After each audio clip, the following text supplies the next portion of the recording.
नमस्कार, मैं विनोद कुमार झा महात्मा गांधी शिक्षण संस्थान से आज आप लोगों को वर्ग 7 के लिए अभिलाषा पाठ पुस्तक का पाठ 3 पढ़ाने जा रहा हूँ। पाठ का नाम है हार की जीत। इस पाठ की समरी पहले दे चुका हूँ।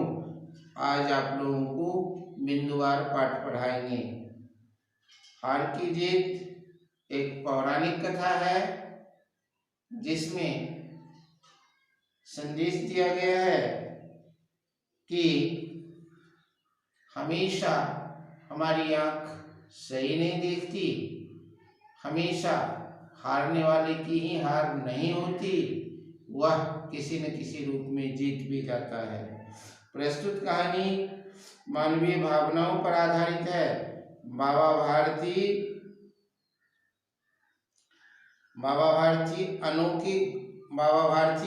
के अनोखे घोड़े की चर्चा डॉक्टर खड़ग सिंह के कानों तक पहुंचती है। वह धोखे से घोड़ा ले जाता है, परंतु बाबा भारती की एक बात उसे घोड़ा लौटाने पर मजबूर कर देती है। उसी बात ने उस डाकू के हृदय को परिवर्तित कर देता है। हमने बहुत सारे ऐसी कहानियां सुनी है जिन कहानियों में जो काम हथियार नहीं कर पाता, जिस काम को हम किसी विपन के माध्यम से नहीं कर सकते, वह काम हमारी बौद्धिक कौशल से निकली हुई बातों के द्वारा हो जाता है।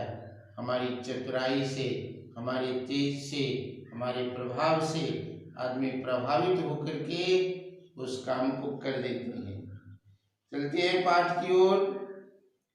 ये पाठ में कहा गया, माँ को अपनी बेटी और किसान को अपने लहलहाते खेत को देख करके जो आनंद आता है, वही आनंद बाबा भारती को अपना घोड़ा देख कर आता था। भगवत वचन से जो समय बचता वह घोड़े को अर्पण हो जाता। वह घोड़ा बहुत सुंदर और बलवान था। इसके जोर का घोड़ा सारे इलाका में न था। बाबा भारती उसे सुल्तान कहकर पुकारा करते थे।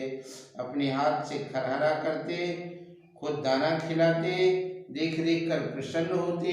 उन्होंने रुपया, माल, असबाब, जमीन आदि अपना सब कुछ छोड़ दिया था। यहाँ तक कि उन्हें नगर के जीवन से भी घृणा थी। अब वह गांव के बाहर एक छोटे से मंदिर में भगवान का भजन करते। मैं सुल्तान के बिना नहीं रह सकूंगा, ऐसा उन्हें लगने लगा था। वे उनकी चाल पर लट्टू थे। कहते, ऐसे चलता है जैसे मोर घटा को देख करके नाच रहा हो। जब तक संध्या के समय सुल्तान पर चढ़कर 8-10 मील का चक्कर न लगा लेते, उन्हें चैन नहीं आता। आनंद की अतिशयोक्ति की जो बात होती है, तो आनंद पाठ में बताया गया है। माँ अपनी सुंदर बेटे को देख करके जितना खुश होती है, किसान अपनी सुंदर फसल को देख करके जितना प्रसन्न होती है, वही प्रसन्नता बाबा भारती को अपने घोड़े को देखकर होता था, जिसका नाम था सुल्तान। बाबा भारती गांव से बाहर एक कुटिया बना करके रहते थे, भगवत भजन करते थे और भगवत भजन के अतिरिक्त जो समय मिलता था वह उस घोड़े को अर्पण हो जाता था। बाबा भारती को उस घोड़े का सारा परिचर्या खुद करने में आनंद आता था। उस घोड़े से बाबा भारती का इतना मोह हो गया था कि कभी कभी सोचने लगते थे कि मैं इसके बगैर नहीं रह सकूंगा। संसार में हर इंसान, हर जीव का मोह इसी तरह से उसे ग्रसित करता है। उसे लगने लगता है कि अगर यह नहीं होगा तो हमारा क्या होगा। यह संसारिक मोह है। यही मोह बाबा भारती को सताता था। बाबा भारती शाम के समय उस घोड़े पर बैठकर थोड़ा सैर जरूर करते थे।